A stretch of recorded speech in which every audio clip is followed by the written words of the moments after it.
Hello students. आइए आज हम करते हैं एक्सरसाइज 5.2 क्लास 7th के लिए। कुछ क्वेश्चन हमने कर लिए थे, कुछ इसमें शेष थे, वो आज करेंगे। देखिए स्टार्ट। यहाँ इसमें दिया है, यदि L समानांतर M है तो निम्नलिखित आकृतियों में प्रत्येक मैक्स का मान ज्ञात कीजिए। देखिए फिगर नंबर 1 है, ये लाइन L और इस M के पैरेलल है, समानांतर है। अब ये दोनों पैरेलल लाइन है और ये T जो लाइन दी गई है ये तिर्यक रेखा है, छेदी रेखा है जो इनको प्रतिच्छेद करती है। तो अब हमने x की वैल्यू निकालनी है। पहले हम यहाँ देखिए, ये 110 डिग्री का एंगल दिया हुआ है और ये एंगल हमें पता नहीं है कितने डिग्री का है। इसको हमने मान लिया a डिग्री का एंगल। अब a और 110 यदि दोनों एंगल एक स्ट्रेट लाइन के ऊपर बने हैं और इनको हमें पता है कि 110 प्लस a करें तो ये 180 आएगा। क्यों? क्योंकि ये रैखिक युग्म, रैखिक युग्म का योग 180 ही होता है। और रैखिक युग्म बनता कैसे है? एक रेखा है जिस तरह से ये टी और इसके ऊपर ये दूसरी रे खड़ी है और इस प्रकार से ये दो एंगल जो बने, इन दोनों एंगल का योग 180 होता है। इसको कहते हैं हम रैखिक युग्म। और यहां से हम ए की वैल्यू निकाल सकते हैं। 180 इस 110 को इस साइड में लाए तो माइनस हो जाएगा, तो ए की वैल्यू आ गई 70 डिग्री। ये 70 डिग्री एंगल है ये। और ये जो एंगल है ये गिवन है x डिग्री, यानी कि x एंगल। और दोनों ही ये अल्टरनेट एंगल है, या हम कह सकते हैं एकांतर कोण है, क्योंकि L समानांतर M है और ये तिर्यक रेखा को काट रही है। इस प्रकार से A और X यहां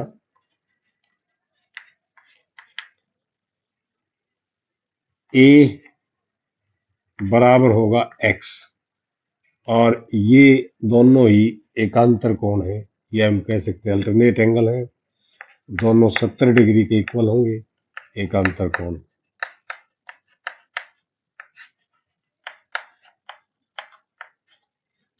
तो हमने x की वैल्यू निकालनी थी। x की वैल्यू a के इक्वल है या 70 डिग्री है। और इस सेकंड फिगर में L समानांतर M दी हुई है और ये a जो है इसकी एक तिर्यक रेखा है। इसी प्रकार B भी एक तिर्यक रेखा है, क्योंकि हमने x की वैल्यू निकालनी है। ये x और ये 100, ये दोनों ही संगत कोण है। क्या लिख सकते हैं हम? L समानांतर M दिया है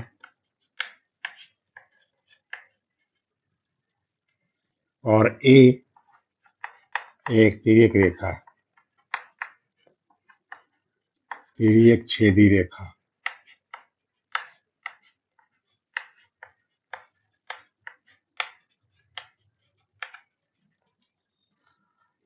इसलिए 100 जो होगा, ये 100 इसके इक्वल होगा, या हम यूं कह सकते हैं x बराबर 100 होगा, क्योंकि ये दोनों ही संगत कोण है। और संगत कोण इक्वल होते हैं। संगत कोण कैसे है? ये पैरेलल, ये लाइन इसके पैरेलल है, तो इस लाइन के ऊपर का एंगल है और इस लाइन के ऊपर का एंगल, ये दोनों संगत कोण होते हैं, ये इक्वल होते हैं। इसलिए हमने यही लिखा है कि x की वैल्यू 100 होगी। संगत कोण युग्म हमने इसमें प्रॉपर्टी यूज की है। में आपको दिया गया है कि दी हुई आकृति में दो कोणों की भुजाएं समांतर है। ये दो कोण दे रखे हैं, एक कोण का माप दिया 70 डिग्री और दूसरा कोण ये बनाया है, लेकिन इसका माप नहीं दिया है।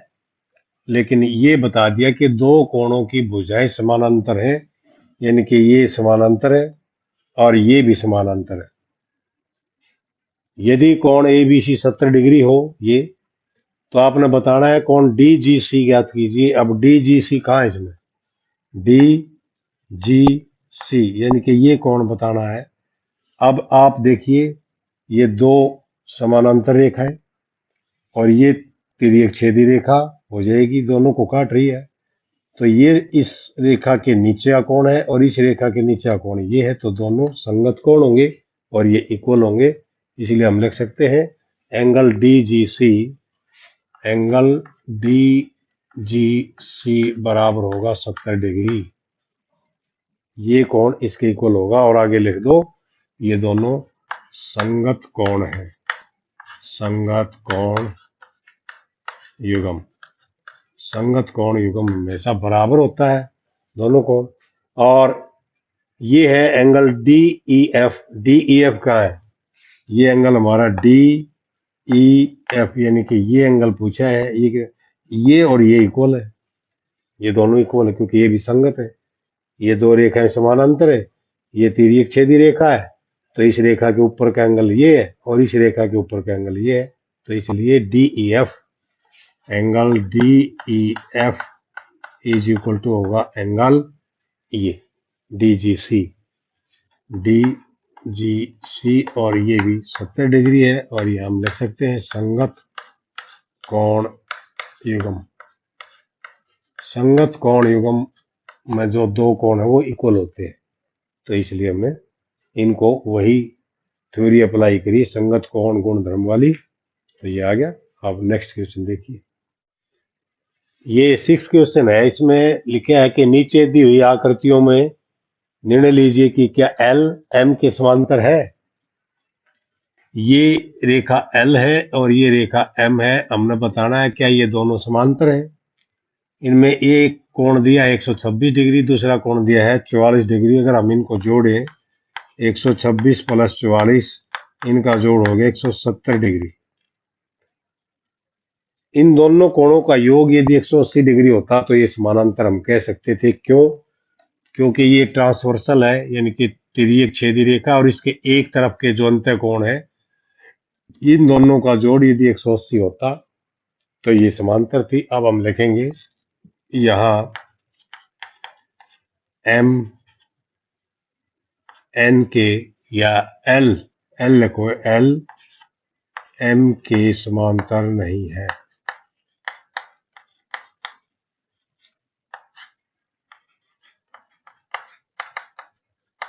ठीक है, क्योंकि इनका योग 180 नहीं है, क्योंकि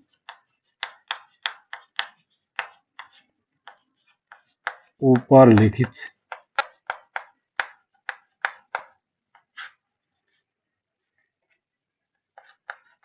तिर्यक छेदी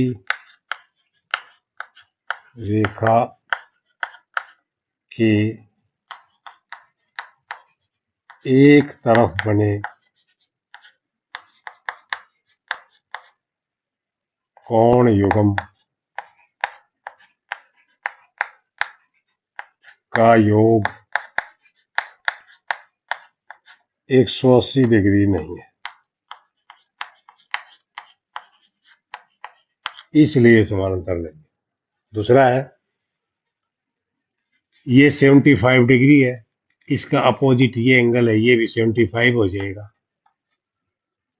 अब इस एंगल का और इस एंगल का योग करो, यहां भी 75 और 75 150 डिग्री हुआ, 180 नहीं हुआ। यहां भी हम लिख सकते हैं कि 75 प्लस 75 150। यहां भी एल समांतर, इसको ऐसे काट दो एम, इसका मतलब है एल समांतर नहीं है एम की, क्योंकि यहां भी अंत ये लिख सकते हम, यहां भी अंत जो कोण है या यूं के तिर्यक रेखा के एक तरफ के अंत कोणों का योग, यहां भी तिर्यक छेदी रेखा के एक तरफ बने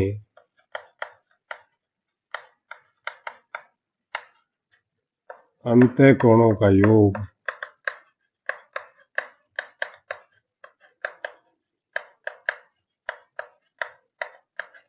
180 डिग्री नहीं है।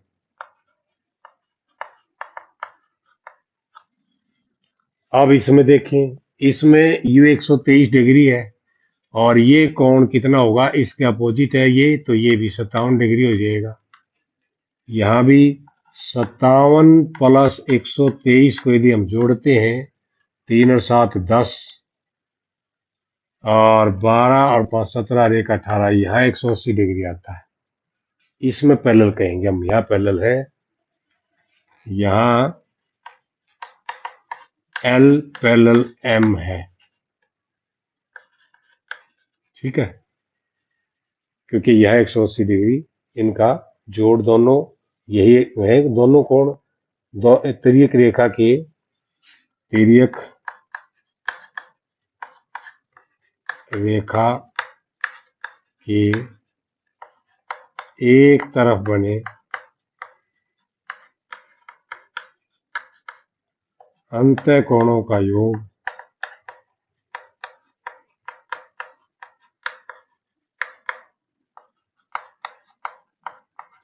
180 डिग्री है।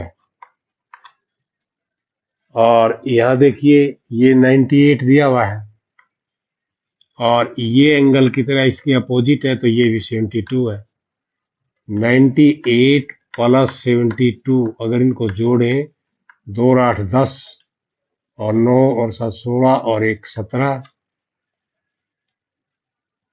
8 2 10, 9 7 16 1 17, ये भी 170 डिग्री है।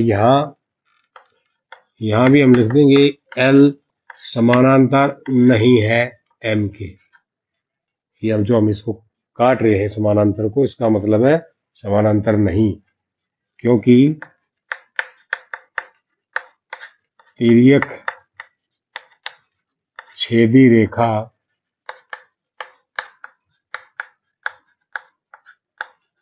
के एक तरफ बने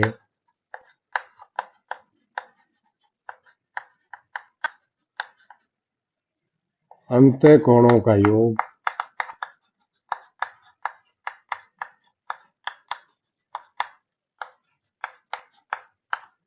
180 डिग्री नहीं है।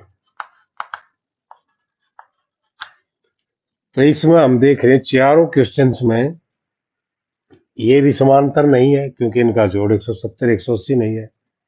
ये भी समानांतर नहीं है, क्योंकि इन दोनों कोणों का जोड़ 150 180 नहीं है। ये समानांतर है, क्योंकि इन दोनों कोणों का जोड़ 180 है। और ये भी समानांतर नहीं है, क्योंकि इन दोनों कोणों का जोड़ 180 नहीं है।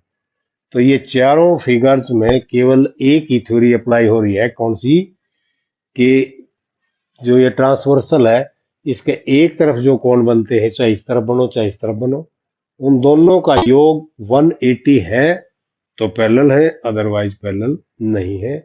तो इस एक्सरसाइज में इतने क्वेश्चन थे। तो मुझे उम्मीद है कि आपको बहुत कुछ समझ में आया होगा। इस चैनल को सब्सक्राइब जरूर करें, प्रैक्टिस करते रहें। Okay, thank you.